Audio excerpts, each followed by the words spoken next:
बातमीपत्रात आता पाहूयात गल्लीपासून ते दिल्लीपर्यंतच्या ताज्या घडामोडींचा धावता आढावा। माझ्या आंदोलनामागे कोण आहे हे राज ठाकरे यांनी शोधून दाखवावं, अशा शब्दात मराठा आरक्षणासाठी रान पेटवणाऱ्या मनोज जरांगे पाटील यांनी मनसे अध्यक्ष राज ठाकरे यांना आव्हान दिले। राज ठाकरे यांनी जरांगे यांच्या आंदोलनामागे कोणीतरी असल्याचा संशय व्यक्त केला होता। त्यांच्या या विधानाचा समाचार घेत जरांगे यांनी त्यांना हे आव्हान दिले। राज ठाकरे यांनी गुरुवारी पत्रकारांशी संवाद साधला। त्यात त्यांनी मनोज जरांगे यांच्या मराठा आरक्षणाच्या लढ्यामागे कुणीतरी असल्याचा संशय व्यक्त केला।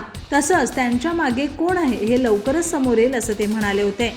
त्यांची ही टीका जिव्हारी लागल्यानंतर मनोज जरांगे पाटील यांनी तत्काळ त्यांना प्रत्युत्तर दिलं। तसंच आपल्या मागे असणाऱ्यांचा शोध घेण्याचंही आव्हान दिलं। राज ठाकरे यांनी माझ्या आंदोलनामागे कोण आहे हे शोधून दाखवावं, तसंच जातीय तेढ निर्माण करण्यामागे कोण आहेत हे देखील त्यांनी शोधून काढावं, असं मनोज जरांगे यांनी म्हटलंय। ते पुणे जिल्ह्यातील दौंड येथे पत्रकारांशी बोलत होते। मुंबईमध्ये राज ठाकरे यांनी आज पत्रकार परिषद घेतली। त्यामध्ये त्यांनी अनेक विषयांवर आपली मतं मांडली। सरकार आणि शरद पवार यांच्यावर त्यांनी टीकेची तोफ डागली। त्याशिवाय अजित पवार यांच्यावरही हल्लाबोल केलाय। 1987 मध्ये विलेपार्लेच्या पोटनिवडणुकीत हिंदुत्वाचा प्रचार केला म्हणून शिवसेना प्रमुख बाळासाहेब ठाकरे यांना निवडणुकीला उभे राहण्यास निवडणूक आयोगानं बंदी केली होती। तसंच बाळासाहेब ठाकरेंचा मतदानाचा अधिकारही काढून घेण्यात आला होता। मात्र आता 5 राज्यातील विधानसभांच्या निवडणूक प्रचारात पंतप्रधान नरेंद्र मोदी, केंद्रीय गृहमंत्री अमित शहा सरळ धर्माच्या आधारावर मतं मागत आहेत, तरीही त्यांच्यावर काहीही कारवाई होत नाही। आता मोदी शहांसाठी नियम बदलले आहेत का, असा सवाल ठाकरे गटाचे प्रमुख उद्धव ठाकरे यांनी केंद्रीय निवडणूक आयोगाला केलाय। त्यांनी निवडणूक आयोगाला याबाबत पत्रही पाठवलंय। उद्धव ठाकरे म्हणाले, हिंदुत्वाचा प्रचार केला म्हणून केवळ बाळासाहेब ठाकरेंचा मतदानाचा हक्क हिरावून घेतला नाही, तर 1987च्या पोटनिवडणुकीत शिवसेनेचे जे आमदार निवडून आले त्यांची आमदारकीही रद्द करण्यात आली होती। मात्र कर्नाटकच्या निवडणुकीत पंतप्रधान नरेंद्र मोदी यांनी बजरंग बली की जयची घोषणा देत सरळ धर्माच्या आधारावर मतं मागितली। आता मध्य प्रदेशमध्ये निवडणूक प्रचारात अमित शहा म्हणत आहेत की भाजपला मतं दिली तर तुम्हाला फुकटात अयोध्यावारी करून देऊ, मोफत रामलल्लाचं दर्शन करून देऊ, तरीही निवडणूक आयोग शांत दिसतोय। म्हणजे आम्ही काही केलं तर आमची हिट विकेट काढायची आणि त्यांना मात्र फ्री हिट द्यायची, असं म्हणत ठाकरे यांनी भाजपावर निशाणा साधलाय। राष्ट्रवादी काँग्रेसची स्थापना 1999 मध्ये झाली। राष्ट्रवादी काँग्रेसच्या जन्मानंतर महाराष्ट्रात इतर जातींचा द्वेष निर्माण करण्याचं काम सुरू झालं। प्रत्येकाला आपली जात आवडते, त्यामागे अनेक कारणं असतात। खाद्य संस्कृती हे एक कारण आहे, परंतु कोणी इतर जातीचा द्वेष करत नाही, हे राष्ट्रवादी काँग्रेसनं सुरू केलं, असं म्हणत मनसे प्रमुख राज ठाकरेंनी शरद पवारांचं नाव न घेता हल्लाबोल केलाय। दरम्यान राज ठाकरे पुढे बोलताना म्हणाले की राष्ट्रवादी काँग्रेसच्या स्थापनेनंतर त्यांच्याकडून जातीय द्वेष केला जात असल्याचं मी 1999 नंतर ठाण्यात सांगितलं होतं। त्यामुळे महाराष्ट्राचा उत्तर प्रदेश आणि बिहार होतोय। राज्यात जातीवाद वाढलाय। माझ्यासाठी माणूस महत्त्वाचा आहे। मी कधी जातपात बघत नाही। आजपर्यंत कोणत्याही जातीच्या व्यक्तीनं कोणत्या जातीचं कल्याण केलं हे सांगा, असा टोला मनसे नेते राज ठाकरे यांनी ठाण्यात शरद पवार यांचं नाव न घेता लगावला। राज ठाकरे म्हणाले की देशभरात 5 राज्यांच्या विधानसभा निवडणुकांचे वारे वाहू लागलेत। मध्य प्रदेशात स्वतः पंतप्रधान नरेंद्र मोदी आणि केंद्रीय गृहमंत्री अमित शहा प्रचाराच्या मैदानात उतरलेत। अमित शहांनी मध्य प्रदेशात भाजपला निवडून दिलं तर रामलल्लाचं दर्शन फुकट करून दिलं जाईल, अशी घोषणा केली।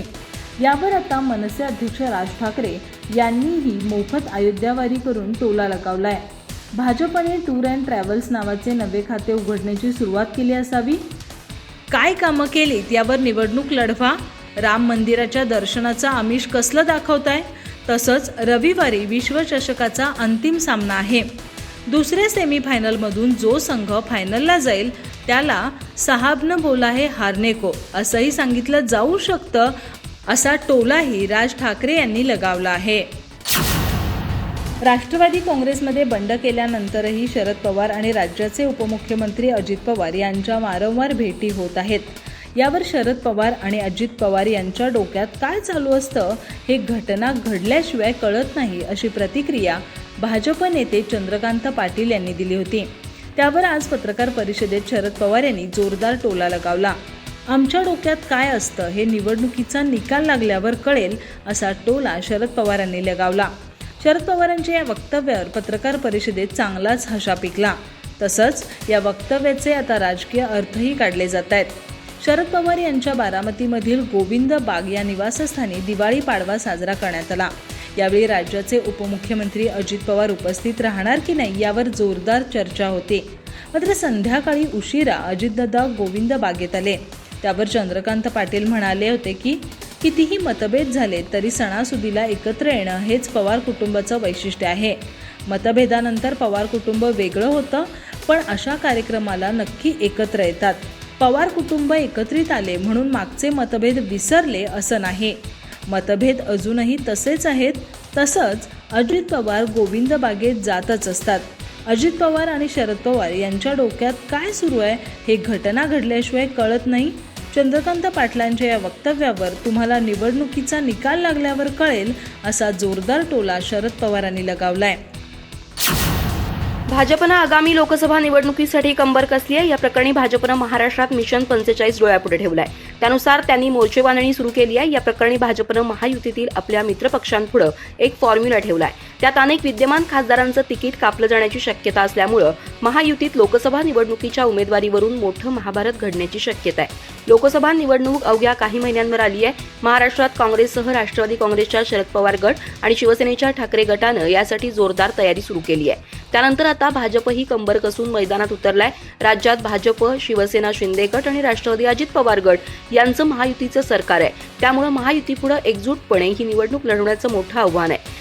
भाजपनं महायुतीच्या घटक पक्षांचे सर्वच उमेदवार निवडून आणण्याची रणनीती आखली आहे, पण हीच रणनीती त्यांच्या मित्रपक्षांसाठी डोकेदुखी ठरण्याची चिन्ह आहेत. यासंबंधीच्या वृत्तानुसार भाजपनं लोकसभा निवडणुकीसाठी मित्रपक्षांपुढे एक फॉर्म्युला ठेवलाय. या फॉर्म्युल्यानुसार भाजपनं आपलं मिशन 45चं उद्दिष्ट साध्य करण्यासाठी जुन्या चेहऱ्यांऐवजी नव्या चेहऱ्यांना संधी देण्याचा निर्धार केलाय. भाजपच्या या भूमिकेमुळे महायुतीमधील घटक पक्षांच्या जुन्या नेत्यांना जोरदार झटका बसण्याची शक्यता आहे. मालेगावातील रेणुका सहकारी सूतगिरणीसाठी घेतलेले 7.5 कोटी रुपयांचे कर्ज थकवल्याप्रकरणी ठाकरे गटाचे उपनेते अद्वै हिरे यांना अटक करण्यात आली आहे. मात्र अद्वै हिरे यांची अटक हे राजकीय दबावतंत्र आहे. अद्वै हिरे मालेगाव विधानसभा निवडणुकीला उभे राहू नये म्हणून तेथील मंत्र्यांनी शासकीय यंत्रणेचा गैरवापर करून ही अद्वै हिरेंना अटक केली, असा थेट आरोप करत संजय राऊतांनी मंत्री दादा भुसेंवर निशाणा साधला. तसंच अद्वै हिरे एकटे नसून संपूर्ण शिवसेना त्यांच्या पाठीशी असल्याचं ते म्हणाले. आज पत्रकार परिषदेत संजय राऊत म्हणाले, अद्वै हिरे यांचं कुटुंब अनेक वर्षांपासून राजकारणात आहे. संयुक्त महाराष्ट्राच्या लढ्यात भाऊसाहेब हिरे यांचा समावेश होता. अद्वै हिरे हे भाऊसाहेब हिरे यांचे नातू आहेत. अद्वै हिरे यांच्यावर मालेगावातील रेणुका सहकारी सूतगिरणीसाठी घेतलेले 7.5 कोटी रुपयांचे कर्ज थकवल्याचा आरोप आहे. हे आरोप ते भाजपमध्ये असताना आणि त्याआधीही होते, पण ते शिवसेनेत आले आणि मालेगाव विधानसभा लढण्यासाठी त्यांनी आपल्या मतदारसंघात शिवसेना पक्षप्रमुख उद्धव ठाकरे यांची प्रचंड मोठी सभा घेतली. मतदारसंघ ढवळून काढला. त्यामुळे पराभवाची भीती वाटणाऱ्या तिथल्या मंत्री महोदयांनी शासकीय यंत्रणेचा गैरवापर करून अद्वै हिरे आणि त्यांच्या कुटुंबियांनी गेल्या वर्षभरात 40च्या आसपास गुन्हे दाखल केले आहेत. आता अद्वै हिरे यांना झालेली अटक ही पूर्णपणे राजकीय दबावतंत्राचा भाग आहे, असं राऊत यांनी म्हटलंय.